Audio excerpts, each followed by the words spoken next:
ஓம் விக்னேஸ்வரா போற்றி, ஓம் நவக்கர நரலை போற்றி. மீனராசி நேர்களுக்கு வணக்கம். மீனராசி காலப்புருஷ சக்கரத்தின் 12ஆம் இடம், குரு பகவானின் ஆட்சி வீடு. புரட்டாதி 4ஆம் பாதம், உத்திரட்டாதியில் 4 பாதம், ரேவதியில் 4 பாதம் இருக்குது.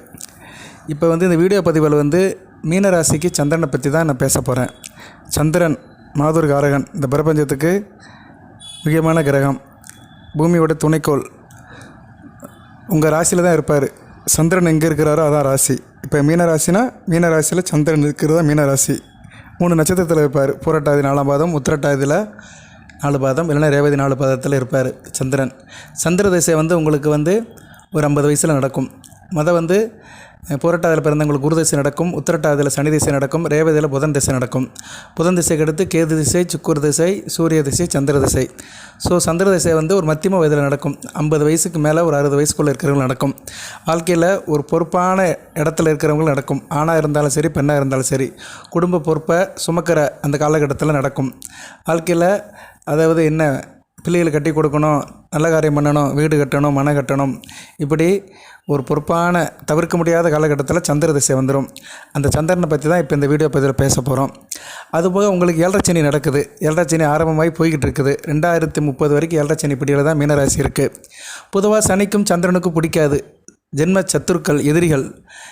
இந்த சனி 7.5 சனி பிடியில் இருக்கும்போது சந்திர திசை எப்படி உங்களுக்கு ஆய்ட் பண்ணும், அதுதான் ரொம்ப முக்கியம். ஏன்னா சில நேரங்களில் கோச்சார பலன்களை தசாபுத்தி பீட் பண்ணும். சில கோச்சார பலன்கள் தசாபுத்தியை பீட் பண்ணும். பொதுவாக 7.5 சனி வந்துட்டாலே அந்த ராசி சனி பகவானுடைய ஆதிக்கத்துக்குள்ளே வந்துடும். சனி பகவான் பிடியில் வந்துடும். ஜனன ஜாதகம் செல்லுபடி ஆகாது. இப்போ மீன ராசியில் நீங்கள் ஒரு லக்கணத்தில் பிறந்திருப்பீங்க. உங்களுக்கு ஒரு தசாபுத்தி நடக்கும்.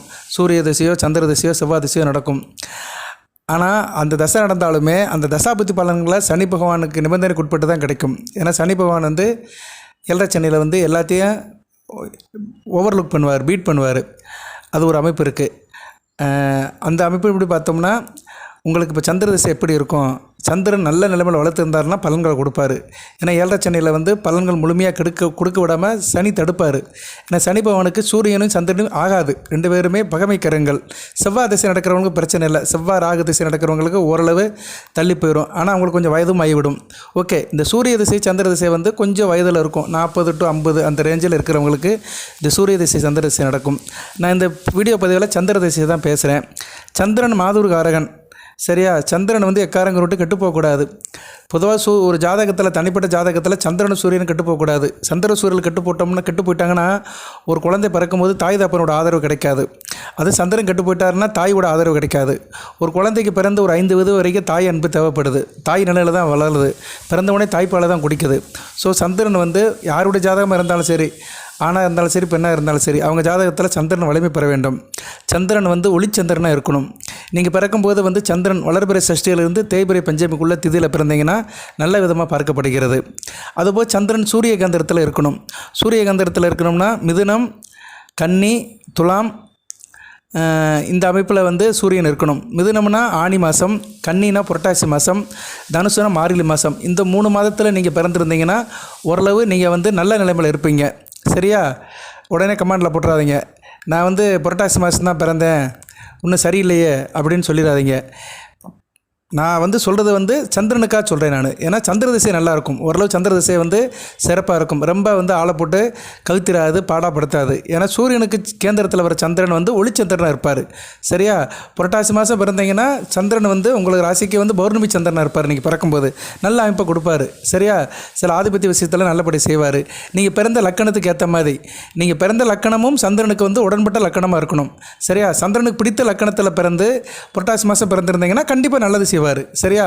அப்படி சந்திரனுக்கு பிடித்த லக்கணம் எது சார் அப்படின்னு பார்த்தோம்னா, சந்திரனுக்கு மிக பிடித்த லக்கணம் அப்படின்னு பார்த்தோம்னா விருச்சிகம், கடகம், தனுசு, மீனம், மேசம். இந்த 6 லக்கணம் அவர் பிடிக்கும். மறுபடியும் சொல்கிறேன், விருச்சிகம், தனுசு, கடகம், மேசம், சிம்மம், மீன லக்கணம். இந்த 6 லக்கணத்தில் பிறந்திருந்தால் நல்லபடியாக இருக்கும். அதாவது சூரிய, சந்திர, செவ்வாய், குரு, இந்த 4 பேருடைய லக்கணத்தில் பிறந்தவங்களுக்கு சந்திரன் நல்ல பலன்களை கொடுப்பார். மகர கும்ப லக்கணத்தில் பிறந்தவங்களுக்கு அந்தளவு நல்ல பலன்களை கொடுக்க மாட்டார். சரியா? இது பேசிக்காக உள்ளது. நீங்கள் வந்து மீனராசியில் பிறந்திருந்தீங்கன்னா சந்திர திசை நல்லா இருக்கணும்னா மேச லக்கணம், கடக லக்கணம், சிம்ம லக்கணம், விருச்சிக லக்கணம், தனுசு லக்கணம், மீன லக்கணம் இந்த 6 லக்கணத்தில் பிறந்திருந்தீங்கன்னா நல்ல பலன்களை கொடுப்பாரு. குறிப்பாக கடக லக்கணம், விருச்சிக லக்கணத்தில் பிறந்தவங்களுக்கு அருமையான பலன்களை கொடுப்பாரு. ராஜ யோகாதிபதியாக வருவார், நல்ல பலன்களை கொடுப்பாரு. அதுக்கடுத்து வந்து தனுசு லக்கணத்துக்கும் மீன லக்கணத்துக்கும் நல்ல பலன்களை கொடுப்பாரு. மேச லக்கணத்துக்கு வந்து அவர் வந்து 12ஆம் இடத்துல இருப்பார். மேச லக்கணத்தில் பிறந்தீங்கன்னா சந்திர பின்னாடி இருப்பார். அப்படி இருக்கும்போது அவர் செவ்வாய் தொடர்பு பெற்றிருந்தாருன்னா குருச்சந்திர யோகத்தில் சந்திர மங்கள யோகத்தில் நல்ல பலன்களை கொடுப்பாரு. சரியா? செவ்வாய் வந்து வலுத்து இருக்கணும். ஏன்னா லக்கணத்துக்கு 12ஆம் இடத்துல சந்திரன் மறைவார். அவர் வந்து அந்நேரம் வந்து ஒளிச்சந்திரன் இருக்கணும். சரியா? ஒளிச்சந்திரன் இருக்கணும். அந்த ஒளிச்சந்திரன் என்ற வார்த்தைக்காக தான் சூரிய கந்திரத்தில் சந்திரன் வரும்னு சொல்கிறேன். சூரியனுக்கு 4ஆம் இடத்துலையோ 7ஆம் இடத்துலையோ 10ஆம் இடத்துலையோ சந்திரன் வந்தார்னா ஒளிச்சந்திரனாக இருப்பார், ஒளி உள்ள சந்திரனாக இருப்பார். இப்போ நீங்கள் வானத்தை பார்த்தீங்கன்னா தெரியும், வளர்பிறை சஷ்டிக்கு மேலே தான் சந்திரனுடைய அந்த ஒளி தெரிய ஆரம்பிக்கும். அமாவாசை முடிஞ்சு 3ஆம் நாள் பிற வரும். அதுக்கடுத்து கொஞ்சம் கொஞ்சமாக வளருவார். வளர்பிறை சஷ்டிக்கு மேலே அவருக்கு வந்து ஒரு பவர் கிடைக்கும். அதனால தான் சூரசமகாரம் வந்து சஷ்டி அன்னைக்கு அனுசிக்கப்படுகிறது. நீங்கள் நல்லா பார்த்தீங்கன்னா வந்து அமாவாசை வந்து ஐப்பசி மாதம் வரும். தீபாவளி வந்து ஐப்பசி அமாவாசை அன்னைக்கு வரும்.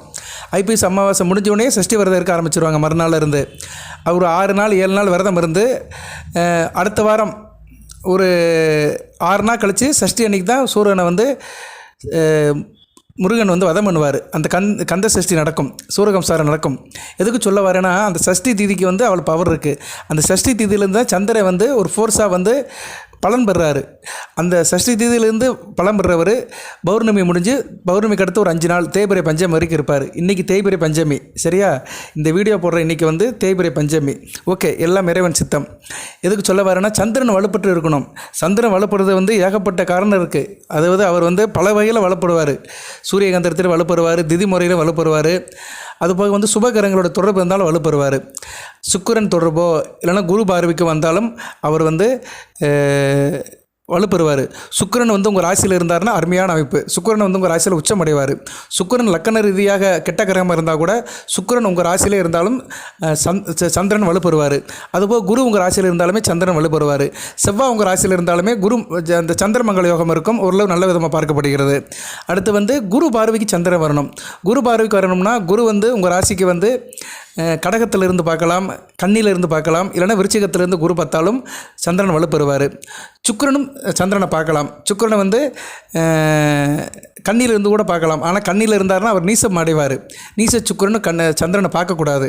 அப்படி இருக்கும்போது சுக்கிரன் வந்து நீச பங்கு அடைஞ்சிருக்க வேண்டும். சுக்கிரனுக்கு வீடு கொடுத்த புதன் வந்து ஒன்று அவர் கூட சேர்ந்து இருக்கணும், இல்லைனா வந்து அவர் துலாமில் இருக்கணும். துலாமில் புதனும் சுக்கிரன் வந்து கண்ணியில் இருந்தாங்கன்னா 2 பேரும் பரிவர்த்தனை அடைஞ்சிருப்பாங்க. அப்பேற்பட்ட பரிவர்த்தனை அடைஞ்ச சுக்கிரன் வந்து சந்திரனை பார்க்கலாம். ஸோ இதெல்லாம் வந்து சந்திரன் வந்து சுபத்துவம் ஆகிற வழி. ஒரு கிரகம் தசையில் நல்ல பலன் கொடுக்கணும்னா அந்த கிரகம் வந்து சுபத்துவமாக இருக்கணும். இல்லைனா அது வந்து நல்ல நிலைமையில் விசேஷத்தன்மையோட ஒளி லெவலில் இருக்கணும். ஒளின்னு தான் ரொம்ப முக்கியம். ஜோதிடத்தில் வந்து ஒளி ரொம்ப முக்கியம்.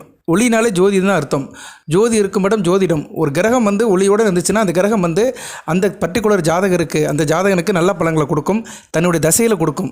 சரியா? இந்த கிரகமே வந்து தன்னுடைய தசையில் தான் தன்னுடைய காரகத்துவையும் ஆதிபத்திய விசேஷத்தையும் அதிகமாக கொடுக்கும்.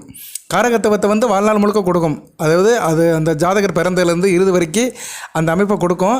ஆனால் அதோடைய உச்சம், அதோடைய எக்ஸ்டென்ஷன், அதோடைய ஆதிபத்திய விசேஷம், அது எதுக்காக அந்த ஜாதகர் பிறந்திருக்கிறாரு அந்த அமைப்பை வந்து தன்னுடைய திசையில் தான் அந்த கிரகங்கள் வந்து அந்த பலன்களை கொடுக்கும். ஓகே, இப்போ சந்திரன் வந்து எந்த நிலைமையில் இருந்தால் நல்ல நிலைமையில் இருக்காரு சொல்லிட்டேன். சூரிய கந்திரத்தில் இருக்கணும், இல்லைன்னா குரு சுக்கிர தொடர்பில் இருக்கணும். தனித்த புதன் பார்வையிலையும் இருக்கலாம், இல்லைன்னா சுக்கிரன் பார்வையிலையும் சேர்ந்திருக்கலாம். சுக்கிரன் கூடயும் சேர்ந்திருக்கலாம், புதன் கூடயும் சேர்ந்திருக்கலாம். சந்திரன் ஒன்றும் பிரச்சனை இல்லை. புதனுக்கு தான் சந்திரனை பிடிக்காது, ஆனால் சந்திரனுக்கு புதனை பிடிக்கும். ஏன்னா சந்திரனுடைய மகன் தான் புதன். அது ஒரு சரித்திர கதை இருக்குது, அதுக்குள்ளே நம்ம போக வேண்டாம். கதையெல்லாம் ரொம்ப சொல்லி நேரத்தை வீணடிக்க வேண்டாம். இப்போயே 9 நிமிஷம் ஆகிப்போச்சு. சரி நேர்களே, நிறைய நேரம் சொல்கிறாங்க, நீங்கள் நிறைய தகவல் சொல்கிறீங்க சார், அதை கொஞ்சம் டயத்தை குறைச்சிக்கோங்க, கொஞ்சம் சப்ஜெக்ட்டுக்கு வாங்க அப்படிங்கிறாங்க. நான் இவ்வளோ நேரம் சப்ஜெக்டை பற்றி தான் பேசுகிறேன். சந்திர திசையில் சந்திரன் எப்படி இருந்தால் நல்லா இருப்பார் அதை பற்றி தான் சொல்கிறேன். சந்திர திசை நல்லா இருக்கணும்னா அவர் எப்படி இருந்தால் நல்ல பலன்கள் கொடுப்பார் அதை தான் சொல்லிட்டு இருக்கிறேன். முகாந்திரம் வேணும்ல, எதுக்குமே வந்து ஒரு இது இருக்கணும், ரீசன் இருக்கணும். அந்த ரீசன் ரெஃபரன்ஸ் தான் சொல்லிட்டு இருக்கிறேன். அடுத்து வந்து சந்திர திசையில் மற்ற புத்திகளை பற்றி இந்த வீடியோவில் சொல்கிறேன். வீடியோ கொஞ்சம் பெருசாக தான் இருக்கும், கொஞ்சம் கேளுங்க. கேட்டிங்கன்னா உங்களுக்கு வந்து இது வாழ்நாள் முழுக்க பயன்படும். சந்திர திசை நடக்கிற 10 வருடத்துக்கும் நல்லபடியாக பயன்படும். அதுபோக சந்திரன் என்ன தான் செய்வார் மீனராசியில் பிறந்தவங்களுக்கு அந்த பலன்களையும் இதில் சொல்லப்படுகிறது. ஓகே, பொதுவாக பொதுவாக வந்து சந்திரனை வந்து புதன் பார்க்கலாம். புதன் பார்க்குறதா இருந்தால் கண்ணிலேருந்து பார்க்கணும். புதன் பார்த்தா இருந்தால் நல்ல புதன், குரு, சுக்கிரன் இவங்கெல்லாம் பார்க்கலாம். சரியா, இவங்கெல்லாம் 3 பேருமே சந்திரனை பார்த்தாங்கன்னா நல்ல பலன்களை கொடுப்பாரு. நல்ல அந்த ஜாதகர் வந்து நல்ல வேடிக்கை விளையாட்டாக இருப்பார், கேளிக்கை விளையாட்டம் இருக்கும், நல்லா படிச்சிருப்பார், வித்தையாக இருப்பார், நல்ல ஒரு மேம்பட்ட நிலையில் தான் இருப்பார். சனி பகவான் பார்த்தானா நல்லா கிடையாது. சனி பகவான் வந்து சந்திரனை பார்க்கக்கூடாது. அப்படி உங்கள் ராசியில் இருக்க சந்திரனை பார்க்கணுமா, சனி பகவான் எங்கேருந்து பார்ப்பார்? மிதுனத்திலேருந்து பார்ப்பார், இல்லைனா கண்ணியிலேருந்து பார்ப்பார், இல்லைனா மகரத்திலேருந்து பார்ப்பார். ஸோ மிதுன ராசி நேயர்களுக்கு ஒரு வரையில் என்ன சொல்லலாம், சந்திரன் கெட்டு போகிறாருன்னா எப்படி கெட்டு போவார்? சனி பவரில் கெட்டு போவார். ஸோ உங்களுக்கு வந்து ஆட்டோமேட்டிக்காக ஒரு விடை கிடச்சிருச்சு. நீங்கள் வந்து மீன ராசியில் பிறந்திருந்தீங்கன்னா, மிதுன ராசின்னு சொல்லிட்டேன், மீனராசியில் பிறந்திருந்தீங்கன்னா சனி பகவான் வந்து மிதுனத்தில் இருக்கக்கூடாது, கண்ணியில் இருக்கக்கூடாது, மகரத்தில் இருக்கக்கூடாது. இந்த இடத்துல இருந்தாருன்னா கண்டிப்பாக வந்து சந்திரனை பார்ப்பார். சந்திரனை பார்த்தாருன்னு நீங்கள் கெட்டு போயிட்டீங்கன்னு அர்த்தம். சந்திரன் தான் ராசி, மனமும் உடலும் கெட்டு போயிடுச்சுன்னு அர்த்தம். சரியா, சனி பகவான் பார்க்கக்கூடாது. அப்படி பார்த்தோம்னா துர்வசனம் பேசுவாங்க, கெட்ட எண்ணம் இருக்கும், நல்ல ஒரு நிலப்பை இருக்காது, எதிர்மறை சிந்தனைகள், நயவஞ்சகம், குரோதம், மனம் கெட்டு போய் மனம் ஒரு நிலையில் இருக்காது, ஆசிலேஷன் மைண்டில் இருக்கும். அதுபோக வந்து சூரியனும் பார்க்கக்கூடாது. ஆனால் சூரியனை வந்து பார்த்தாருன்னா பௌர்ணமி யோகம் தான், ஒன்றும் பிரச்சனை இல்லை. செவ்வாய் வந்து பார்த்தாருன்னா சமசத்துவம் பார்த்தாருன்னா பிரச்சனை இல்லை. செவ்வாயை வந்து சந்திரனை சுபத்துவப்படுத்திடுவார். ஏன்னா ஒளிச்சந்திரனாக இருந்தால் சுபத்துவப்படுத்துவார். செவ்வாயோட பார்வை வந்து சந்திரனுக்கு வரக்கூடாது. இந்த 4 10 பார்வையில் செவ்வாய் பார்க்கக்கூடாது. அந்த பார்வையில் பார்த்தாலும் சந்திரன் கெட்டு போவார். மிதுனத்திலிருந்து 8ஆம் பார்வையாக பார்க்கக்கூடாது. 8ஆம் பார்வைனா எங்கேருந்து பார்க்கக்கூடாது? சிம்மத்திலேருந்து பார்க்கக்கூடாது. சிம்மத்திலேருந்து செவ்வாய் வந்து சந்திரனை பார்த்தாருன்னா செவ்வாய் கெட்டு போயிடுவார். அதுபோக வந்து தனுசுலேருந்து செவ்வாய் பார்க்கக்கூடாது. 4ஆம் பார்வையால் சந்திரனை பார்த்தாலும் சந்திரன் கெட்டு போயிடுவார். சமசத்துவம் பார்த்தோம்னா சந்திரன் வந்து செவ்வாய் அடிச்சிருவார். சந்திரனை வந்து செவ்வாய் சுபத்துவப்படுத்திடுவார். செவ்வாய் வந்து ஓரளவு நல்ல பலன்களை கொடுக்க ஆரம்பிச்சிருவார். இப்படி தான் நிறைய காம்பினேஷன் இருக்குது. ஒன்று சொன்னோம்னா ஒன்று வந்துக்கிட்டே இருக்கும். ஓகே நேர்களே, இப்போ சந்திரன் உங்கள் ராசிக்கு வந்து 5 குடைவன் தான். ராசிக்கு 5 குடைவன் தான். லக்கண ரீதியாக வந்து ஒரு நல்ல ஆதிபத்திய விசேஷமாக இருக்கணும். மேச லக்கணத்தில் பிறந்தவங்களுக்கு வந்து சந்திரன் வந்து 4 குடைவன் வருவார். 4 குடைவன் வந்து 12ஆம் இடத்துல இருப்பார். இது வந்து நல்ல அமைப்பு கிடையாது. சரியா, லக்கணத்துக்கு பின்னாடி இருப்பார். அதாவது லக்கணத்துக்கு பின்னாடி உங்கள் ராசி மீன ராசி. இது நல்ல விதமாக இருக்காது. 4 குடைவன் 12ஆம் இடத்துல இருக்கிறது தாயாரோட அன்பு கிடைக்காது, தாயார் விட்டு பிரிஞ்சு இருக்கிற மாதிரி இருக்கும். அதுபோல் வண்டி வாகன யோகம்லாம் உங்களுக்கு அந்த அளவுக்கு இருக்காது. இதெல்லாம் எப்போ இந்த தசாபுத்தியில் நடக்கும். தாயார் விட்டு பிரிஞ்சுற மாதிரி இருக்கும், குடும்பத்தை விட்டு பிரிஞ்சிருக்கிற மாதிரி இருக்கும். பெண்கள் விஷயத்தில் சில பிரச்சனைகள் வரும். பெண்கள் விஷயத்தில் டிஸ்டன்ஸ் மாதிரி இருக்கும். பெண்கள் விஷயத்தில் நெருக்கமாக இவங்களால் இருக்க முடியாது. இந்த அமைப்பெல்லாம் சந்திரன் கொடுப்பாது. அதனால் மேச லக்கணத்தில் பிறக்கிறது வந்து பெண்கள் விஷயத்திலும் சரி, தாய் விஷயத்திலும் சரி சில பிரிவினைகளை கொடுக்குற மாதிரி அமைப்பை வந்து மீனராசிக்கு வந்து சந்திரன் கொடுப்பாரு. அடுத்து ரிஷப லக்கணத்தில் பிறந்திருக்கீங்க. ரிஷப லக்கணத்தில் பிறந்திருந்தீங்கன்னா ரிஷப லக்கணத்துக்கு சந்திரன் வந்து 3 குடைவனாக வருவார். லக்கண ரீதியாக அவர் வந்து 11ஆம் இடத்துல இருக்கிறார். 3 குடைவன் 11ஆம் இடத்துல இருக்கிறது நல்ல அமைப்பு தான். உடன்பிறந்த சகோதர விஷயத்தில் நல்ல லாபம் இருக்கும். ஓரளவு சகோதரர்கிட்ட அன்பு இருக்கும், பாராட்டு இருக்கும். சகோதரரால் ஒரு நன்மை இருக்கும். உங்கள் சகோதரன் பேரை சொல்லி நீங்கள் நல்லா கொஞ்சம் நேமாக்கிடுவீங்க, பேர் பெற்றுக்கிருவீங்க. அதுபோல் தொட்ட காரியம் தொடங்கும், காரிய அனுகூலம் இருக்கும், காரிய வெற்றி இருக்கும், ஓரளவு லாபகரமாக பார்க்கப்படுகிறது. அடுத்து மிதுன லக்கணத்தில் பிறந்திருக்கீங்க. மிதுன லக்கணத்துக்கு சந்திரன் 2 குடைவனாக வருவார். 2 குடைவன் வந்து 10ஆம் இடத்துல இருக்குது. நல்ல அமைப்பு தான். தொழில் பண்ணி வருமானம் வரும். இவங்கெல்லாம் நல்ல தொழில் அதிபராக இருப்பாங்க, நல்லா தொழில் பண்ணுவாங்க. சரியா, தொழில் வந்து இவங்களை ரொம்ப சிறப்பாகவே இருக்கும். குறிப்பாக காய்கறி மார்க்கெட், பழக்கடை, ஜூஸ் கடை, பியூட்டி பார்லர், அலங்கார பொருட்கள், பெண்கள் சம்மந்தப்பட்ட பொருட்கள், முகம் பூசு மஞ்சள் தூள், சந்தனம், குங்குமம், இப்படி நிறைய சொல்லலாம். அலங்கார பொருட்கள், வாசனை திரவியங்கள், இதிலெல்லாம் வந்து இவங்க நல்ல ஒரு நாட்டம் இருக்கும். அதுபோல் ஹோட்டல் வச்சுருக்கலாம், போர்டிங் அண்ட் லாட்சிங், இப்படி சில சம்மந்தப்பட்ட விஷயத்தில் இவங்க நல்லபடியாக இருப்பாங்க. விவசாயம் வந்து உங்களுக்கு கை கொடுக்கும். அரிசி வியாபாரம் நல்லபடியாக இருக்கும். இப்படி நிறைய சொல்லிட்டே போகலாம். சரியா நேர்களே, ஸோ மிதுன லக்கணத்தில் பிறந்தவங்களுக்கு வந்து சந்திரன் வந்து ஓரளவு தொழில் ரீதியாக நல்ல ஒரு ஏற்றத்தை பண உறவை கொடுப்பாரு. அடுத்து வந்து கடக லக்கணம் வந்து நல்ல அமைப்பு தான். சந்திரனுடைய வீடு தான். லக்கணாதிபதி அவரது சந்திரன் தான் வருவார். சரியா, லக்கணத்துக்கு வந்து 9ஆம் இடத்துல இருப்பார். நல்ல அமைப்பு தான். லக்கணத்துக்கு 9 குடைவன் வந்து இருக்கிறது நல்ல அமைப்பு தான். அருமையான அமைப்பு தான். தைரிய காரியமாக இருப்பீங்க, வீரியமாக இருப்பீங்க, வெற்றி கிடைக்கும், புத்திர பாக்கியம் இருக்கும், தப்பனாருடைய சொத்து பத்து கிடைக்கும், தகப்பன் வழி ஒரு முறை நல்லபடியாக இருக்கும், பூர்வ புண்ணிய சொத்துக்கள் கிடைக்கும். இதெல்லாம் வந்து நல்ல பலன்களை கொடுப்பாரு. வாழ்நாள் முழுக்கையும் கொடுப்பாரு. தன்னுடைய தசையிலையும் வந்து நல்ல அமைப்பை கொடுப்பாரு. அதுபோக வந்து நல்ல ஒரு ஏற்றத்தையும் கொடுப்பாரு. ஏன்னா லக்கணாதிபதியாக வரதுனால, கடக லக்கணத்து லக்கணாதிபதியாக வரதுனால நல்ல ஒரு அமைப்பை வந்து அவர் தன்னுடைய தசையில் கொடுப்பாரு. பொதுவாகவே எந்த ஒரு கிரகமுமே லக்கணாதிபதியாக வந்துச்சுன்னா தன் தசையில் கெடு பலன்களை கொடுக்காது. 150% நல்ல பலன்களை தான் கொடுக்கும். அடுத்து சிம்ம லக்கணத்துக்கு வந்து அவர் வந்து 12 குடைவன் வருவார். பொதுவாக சிம்ம லக்கணத்துக்கு மீன ராசிக்கு ஒத்து போகாது. சஷ்டாகாச அமைப்பு. லக்கணத்துக்கு ராசி வந்து 8. ஸோ லக்கணத்துலேருந்து 8ஆம் இடத்துல இருப்பார். இது நல்ல விதமாக பார்க்கப்படாது. சரியா, ஒளிச்சந்திரன் இருந்தார்னா நல்ல பலன்களை கொடுப்பாரு. ஒளிச்சந்திரனா என்னென்னு ஏற்கனவே சொல்லிட்டேன். அப்படி ஒளிச்சந்திரன் இருந்தார்னா வெளிநாட்டு யோகத்தை கொடுப்பாரு, தூரதேச பயணத்தை கொடுப்பாரு, திடீர் ராசியத்தை கொடுப்பாரு, பிறருடைய பணத்தை வந்து இவங்க வந்து நல்லா அனுபவிப்பாங்க. அப்படி ஒரு அமைப்பெல்லாம் கொடுப்பாரு. கையில் காசு பணம் இருக்கும். குடும்பத்தை விட்டு பிரிஞ்சு இருப்பாங்க. குடும்பத்தை விட்டு பிரிஞ்சு வேறு இடத்துல அலைச்சல் அலைஞ்சு திரிஞ்சு பிரயாணம் பண்ணி வெளிநாடோ வெளிமாநிலமோ போய் பணம் சம்பாதிச்சு குடும்பத்தை கொண்டு வந்து கொடுப்பாங்க. இது ஒரு அலைச்சலான அமைப்பாக தான் இருக்கும். சந்திர திசை வந்து அந்த அளவுக்கு நல்லா இருக்காது சிம்ம லக்கணத்தில் பிறந்தவங்களுக்கு. அடுத்து வந்து கன்னியா லக்கணம். கன்னியா லக்கணத்துக்கு வந்து சந்திரன் வந்து 7ஆம் இடத்துல இருப்பார். சரியா, 7ஆம் இடத்துல இருப்பார். அதாவது எப்படி பார்த்தோம்னா கன்னியா லக்கணத்துக்கு வந்து சந்திரன் வந்து 11 கூட வருவார். 11 கூட 7ஆம் இடத்துல இருக்கிறது நல்ல அமைப்பு தான். திருமணத்துக்கு பின்னாடி நல்ல ஒரு லாபம் இருக்கும் இவங்களுக்கு. சரியா, திருமணத்துக்கு பின்னாடி பெரிய லெவலுக்கு போயிடுவாங்க. ஓரளவு நல்ல அமைப்பு தான். கன்னியா லக்கணத்தில் வந்து சந்திரன் வந்து இருந்தார்னா லக்கணத்தையே பார்ப்பார், நல்ல விதமாக பார்க்கப்படுகிறது. ஒளிச்சந்திரன் இருந்தார்னா சூப்பர் தான், அருமையான அமைப்பு தான். சந்திர திசை மிக சிறப்பாக இருக்கும். மூத்த சகோதரர்களால் நல்ல லாபம் இருக்கும். இவங்களும் வந்து வியாபாரம், விவசாயம், ஹோட்டல்ஸ், ரெஸ்டாரண்ட்டு இது மாதிரி ஒரு அமைப்பில் நல்ல லாபத்தை தேடி குடும்பத்தை கொடுப்பாங்க. நல்லா தன்னை முன்னிலைப்படுத்திக்கிறாங்க. நல்ல விதமாக பார்க்கப்படுகிறது. வெகுஜன தொடர்பு இதெல்லாம் நல்லபடியாக இருக்கும். தொட்டக்காரியம் தொடங்கும். இவங்களாம் நல்லா டாக்டர், அப்புறம் பெரிய லெவலில் ரீச் ஆவாங்க. டாக்டர் வேலைக்கெல்லாம் போவாங்க. ஏன்னா சந்திரனும் வந்து டாக்டர் வேலைக்கு உள்ள கிரகம் தான். அவர் லாபஸ்தானத்தோடு தொடர்பு கொட்டார்னா அந்த தொழிலில் வந்து நல்ல ஒரு இடத்தை கொடுப்பாரு. அடுத்து வந்து துலா லக்கணம். துலா லக்கணம் வந்து சஷ்டாகச அமைப்பு. சரியா, மீனராசிக்கு வந்து 8ஆம் இடம் வரும். சந்திரன் வந்து 6ஆம் இடத்துல இருப்பார். 6ஆம் இடத்துல சந்திரன் இருக்குது, நல்ல அமைப்பு இல்லை. தேக ஆரோக்கிய பிரச்சனை கொடுத்துருவார். சுகரு, ப்ரெஷரு, ரத்த சம்மந்தப்பட்ட வியாதிகளை கொடுத்துருவார். இல்லைனா அடிக்க ஒரு ஜலதோஷம் பிடிக்கும், சைனஸ் பிரச்சனை, தைராய்டு பிரச்சனை இப்படி கொடுத்து தேக ஆரோக்கியத்தை கெடுப்பார். லக்கணத்துக்கு 6ஆம் இடத்துல இருப்பார். நல்ல விதமாக பார்க்கப்பட மாட்டாது. அதுபோக லக்கணத்துக்கு 10 கூடையவன் வந்து 6ஆம் இடத்துல இருக்கனால தொழிலில் வந்து இவங்க கடன் வாங்குற மாதிரி இருக்கும். தொழிலில் போட்டி போடாமல் எதிர்ப்பு எல்லாமே இருக்கும். இது நல்ல விதமாக பார்க்கப்படாது. ஸோ துலா லக்கணத்துக்கும் மீனராசிக்கு ஒத்து போகாததுனால துலாம் லக்கணத்தில் பிறந்தவங்களுக்கு சந்திர திசை அந்த அளவுக்கு சிறப்பாக இருக்காது. நான் இப்போ வந்து எந்தெந்த லக்கணத்துக்கு சந்திர திசை நல்லா இல்லைன்னு சொல்கிறேன்னா உங்களுக்கு கண்டிப்பாக நல்லா இருக்காது. இப்போ சந்திர திசை நடக்கிறவங்களுக்கு நீங்கள் வேணால் இதை நோட் பண்ணிக்கோங்க. நோட் பண்ணிவிட்டு அப்படி ஆமாம் சார் எனக்கு சரியில்லை, நான் கஷ்டப்பட்டுட்டு இருக்கிறேன், நான் வந்து சிம்ம லக்கணத்தில் பிறந்திருக்கிறேன், துலா லக்கணத்தில் பிறந்திருக்கிறேன், எனக்கு வந்து மீனராசியில் பிறந்திருக்கேன், துலா லக்கணம் சிம்ம லக்கணத்தில் பிறந்திருக்கிறேன், ஆனால் ராசி மீனம், சந்திர திசை நடக்கு, ஆனால் நல்லா இல்லை, 10 வருடத்தில் சிறப்பாக இல்லை அப்படின்னு நினைக்கிறவங்க கமெண்ட்ஸில் போடுங்க. அடுத்து வந்து விருச்சிக லக்கணம். இது நல்ல அமைப்புங்க. விருச்சிக லக்கணத்தில் வந்து விருச்சிக லக்கணத்துக்கு வந்து பாக்கியாதிபதி வருவார். பாக்கியாதிபதி வந்து 5ஆம் இடத்துல இருக்குது, மிகச்சிறப்பு, அருமையான அமைப்பு. அவர் வந்து லக்கணத்துக்கு வந்து 11ஆம் இடத்தை பார்க்குறது நல்ல லாபம் தான். தாப்பனாருடைய சொத்து கிடைக்கும், தகப்பன விலை ஒரு முறை நல்லாயிருக்கும், நிலப்புலங்கள் கிடைக்கும், குலதெய்வத்தோட அருள் இருக்கும், தொட்டக்காரியம் தொடங்கும், காரிய அனுகூலம் இருக்கும், புத்திர பாக்கியம் கிடைக்கும், சிறப்பாக இருக்கும். சந்திர திசையும் நல்லா இருக்கும். சரியா, இவங்களுக்கு வந்து மிகச்சிறப்பாக பார்க்கப்படுகிறது, நல்ல விருதமாக பார்க்கப்படுகிறது. சந்திரன் வந்து லக்கணத்துக்கு 11ஆம் இடத்தை பார்க்கறதுனால மூத்த சகோதரருடைய ஆதரவு இருக்கும். சகோதரர்களை சிறப்படைவாங்க, நல்ல விதமாக பார்க்கப்படுகிறது. இது ஒரு நல்ல அமைப்புங்க.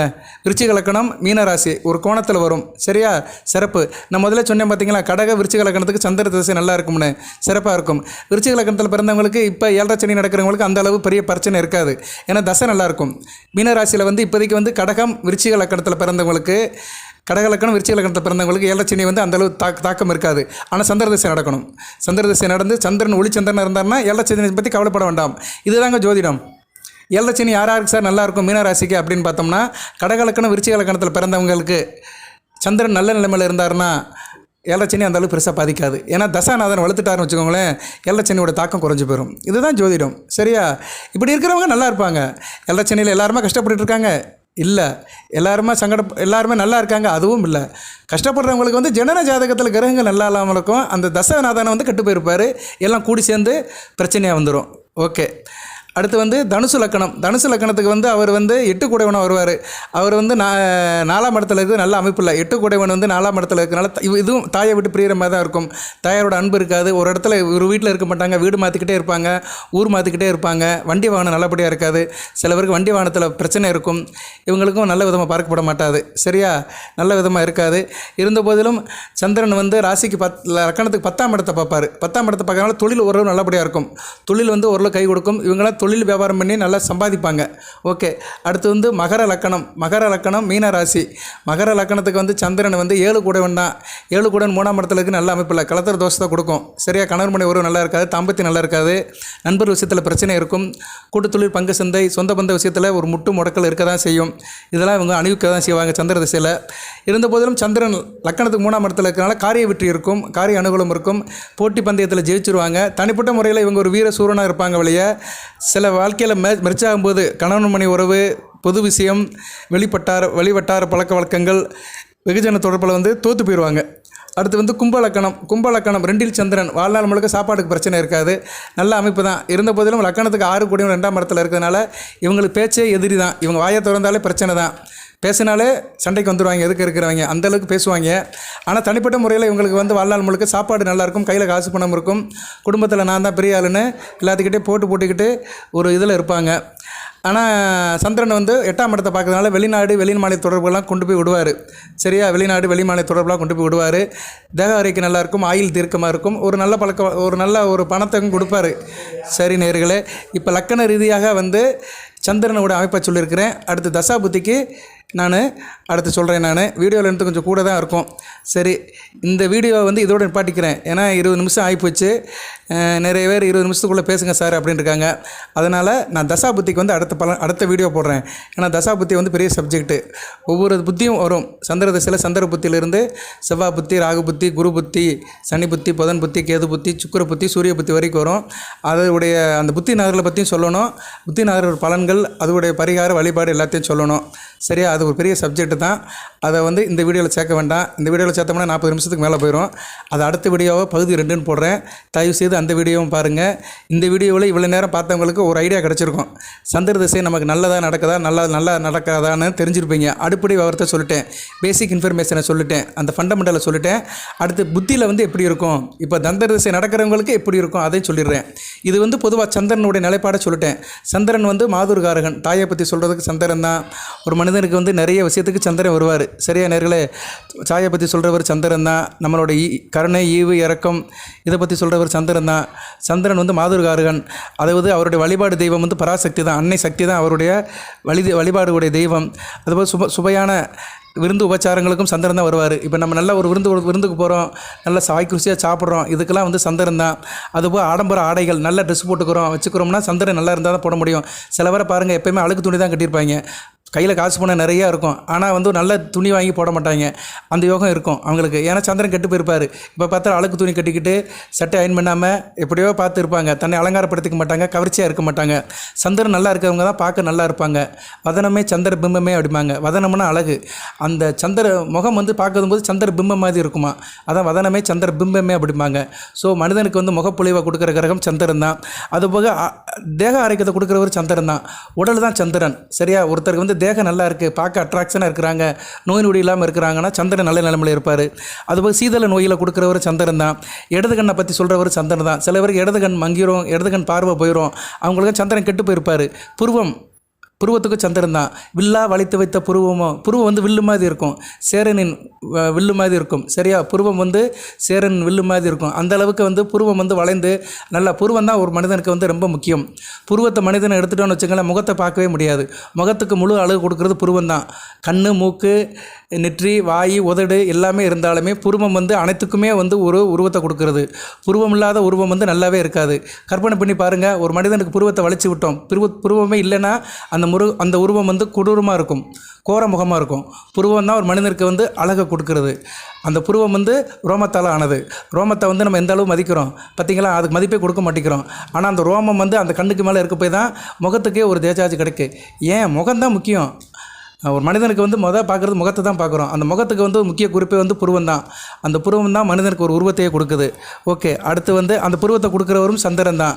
சரியா, அடுத்து வந்து நம்ம சாப்பிட்ற சாப்பாடு, அரிசி, நெல் எல்லாத்துக்குமே சந்திரன் தான். உப்பு, மீன், கடல் கடந்து வெளிநாட்டுக்கு போகிறது, இதுக்கெல்லாம் வந்து சந்திரன் தான். சில பேர் மீன் வியாபாரம் பார்க்குறவங்க, மீன் வியாபாரத்தில் பெரிய லெவலுக்கு போனாங்கன்னா அவங்களுக்கு சந்திரன் நல்ல நிலைமையில் இருப்பார்.